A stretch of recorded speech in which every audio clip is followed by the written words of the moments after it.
Yeah, I love reading your books. Like I enjoy a lot reading your books. I've never found a Buddhist group that had such well explained philosophy.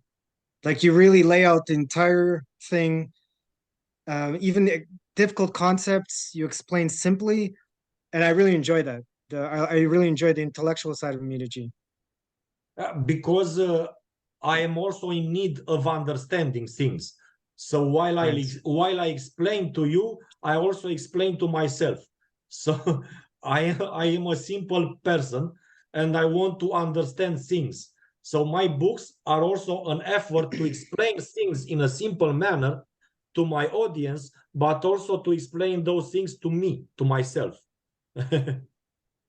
Yes, many people many people who talk in complicated terms, I don't think they actually understand that religion.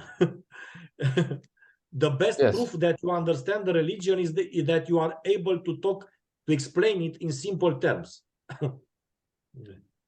Yeah, and I think that's what's so wonderful about Amidaji is there's the intellectual side for the people who wish to go. You can go as deep as you want or as shallow as you want. And there's of course the entire foundation, which is Shinjin, which is the faith, which is always there. And that's what I love. There's something for everybody. Yeah. Yes, there is Amida Dharma book, 75 pages. You read that, it's okay. Yes. And you can read Or that you can go to the book in on 1 hour. emptiness and Buddha nature. Yeah. Yeah. Yes, But exactly. even those more intellectually oriented should not become too complicated. You know, Right. Yes. for example, about Buddha nature on emptiness, I explained everything you need to know in that 200-page book. Don't need to complicate your mind more than that. So everybody, more intellectually oriented people or simple people, should focus as much as possible to Shinjin and realize that they can't actually understand everything until they become Buddhas. Yes. Yeah, I agree completely. Thank you, Sensei. I also wrote that book on emptiness and Buddha nature only because I saw too many misunderstandings, too many wrong views around me, and I received too many questions about that because I didn't need to write that book. But I wrote it only I wrote it to make people develop faith in Amida Buddha, not to play smart about emptiness and Buddha nature. Because I saw many scholars using the concepts of Buddha nature or emptiness to deny the real existence of Amida. Right. Yeah. Yes.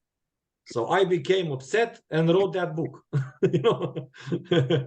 I left a review on Amazon because I bought a book some time ago, and I left a review pointing to your temple and people to read your books because it was like, I don't know, like it was a Jodo Shinshu book, but the guy was like, I'm so intelligent, I went to university, I've been practicing Vajrayana for so long, and then anytime he talks about Amida Buddha, he says, you shouldn't believe in the simple explanation of Amida Buddha. I'm going to explain to you the real explanation of Amida Buddha, and it's really pathetic actually when you start reading it. It's very egoistic, like.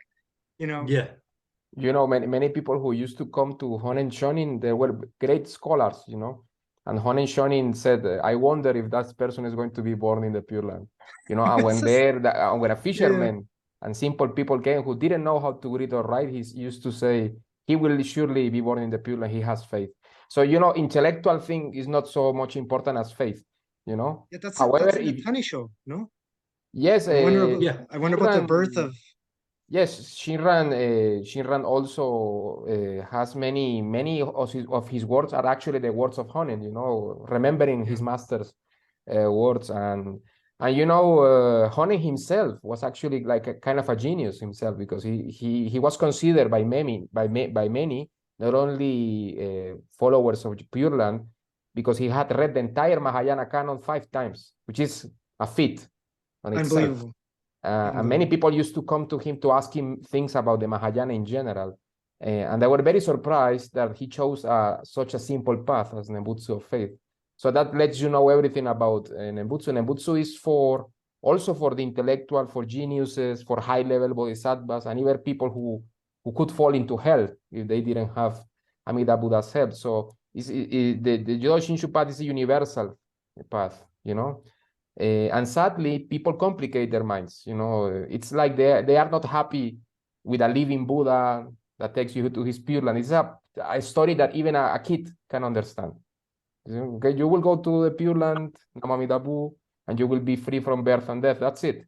You know, everybody can understand that, but people complicate their minds because they want to play smart. You know, and this is not a path for playing smart, but only to accept the words of Shakyamuni Buddha. You know, Shakyamuni Buddha explained Amida Buddha in the larger sutra in a dualistic way.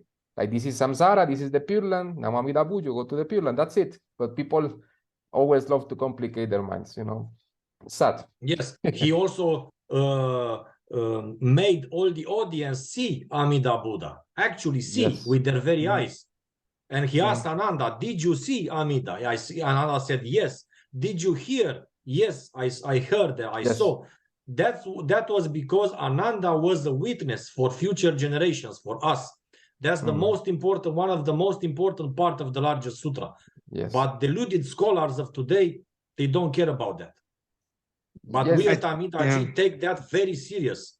And Honen Shoni, the high-level scholar who read the Mahayana canon 5 times, he said that he explained the relation between you and Amida Buddha in very simple terms. He said, every time you take the Nenju to say Nembutsu, Amida sees you. Every time you take a bow, you say Nembutsu, Amida hears you.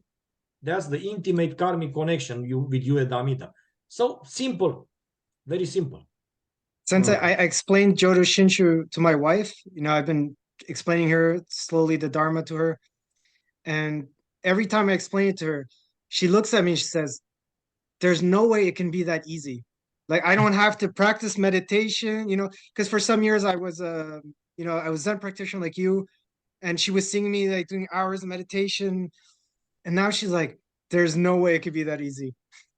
Explain to her like taking to a plane. How can I go to Europe by swimming? I did, and then she responded. She responded directly to me. She's like, "But what did I do to earn that plane ride? Nothing. I'm not worthy." That's what she said. Nothing, because Amida Buddha loves you unconditionally. You have 2 children, you said. So tell her that Amida Buddha is like her, with her children. So no matter what your children will do, she will always take care of them because she loves them unconditionally.